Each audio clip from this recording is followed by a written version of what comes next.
On कर दो। Elasticity of intersecting demand curves, याद रखेंगे ये टॉपिक सप्लाई में भी आएगा। डिमांड कर्व नेगेटिवली स्लोप्ड होते हैं। क्लियर? इसका एक्सप्लेनेशन बहुत अच्छी तरह से लिखने की जरूरत है। वैसे सबका एक्सप्लेनेशन लिखेंगे कि एक्स एक्सिस क्वांटिटी को रिप्रेजेंट करता है, वाई एक्सिस प्राइस को रिप्रेजेंट करता है। दो demand curve D D and D1 D1 E point पर इंटरसेक्ट करते हैं। क्लियर? तो at the point of intersection कौन से डिमांड कर्व की इलास्टिसिटी ज्यादा है, ये क्वेश्चन 3-4 मार्क में आ जाता है।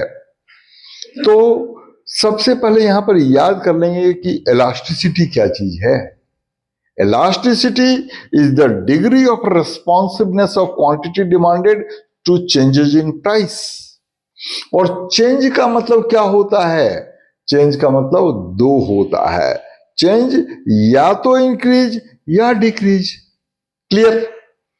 तो दो demand curve D and D1 D1 E point पर इंटरसेक्ट करते हैं, या तो प्राइस को बढ़ा देंगे या प्राइस को घटा देंगे। क्लियर? तो अपनी मर्जी से माइनस कर लेते हैं, बढ़ा भी सकते हैं, सेम आंसर आएगा। अगर हम प्राइस को जहां पर ई पॉइंट पर वो इंटरसेक्ट करते हैं वहां पर मान लिया कि प्राइस P है। क्लियर?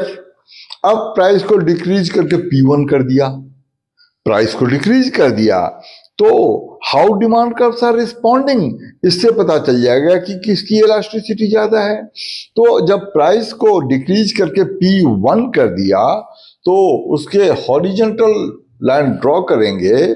DD डिमांड कर्व की क्वांटिटी मान लो Q1 है और D1 उसका आगे जाके कट रहा है।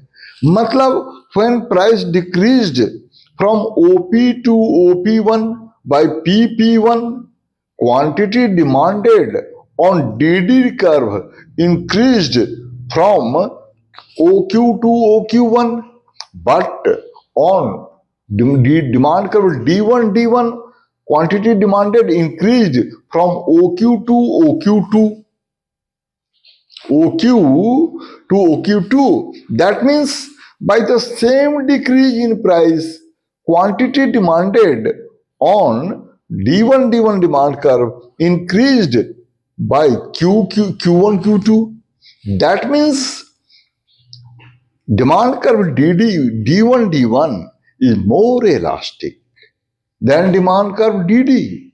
We can say a flatter demand curve is more elastic than a steeper demand curve. Getting?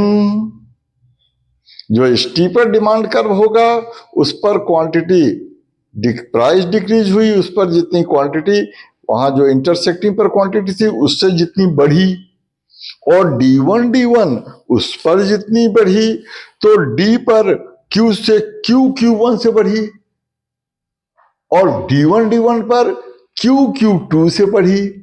तो Q2 is greater than Q1. That means flatter demand curve is more elastic. समझ में आ गया? ये एग्जाम में पूछने के 100% चांसेस होते हैं। ऐसा ही इसका बिल्कुल उल्टा सप्लाई कर्व में भी होगा। तो जिसमें क्वांटिटी में ज्यादा चेंज हो, ठीक है, वो ज्यादा इलास्टिक होगा। हम दो प्राइस को सेम अमाउंट से प्राइस को बढ़ाते हैं या घटाते हैं, तो अगर सप्लाई कर्व में भी किसी सप्लाई कर्व में ज्यादा इंक्रीज हो गया तो उसकी इलास्टिसिटी ज्यादा है, जिसमें कम इंक्रीज हुआ उसकी इलास्टिसिटी कम है। तो जिसकी इलास्टिसिटी कम होती है वो स्टीपर होता है, जिसकी इलास्टिसिटी ज्यादा होती है वो फ्लैटर होता है।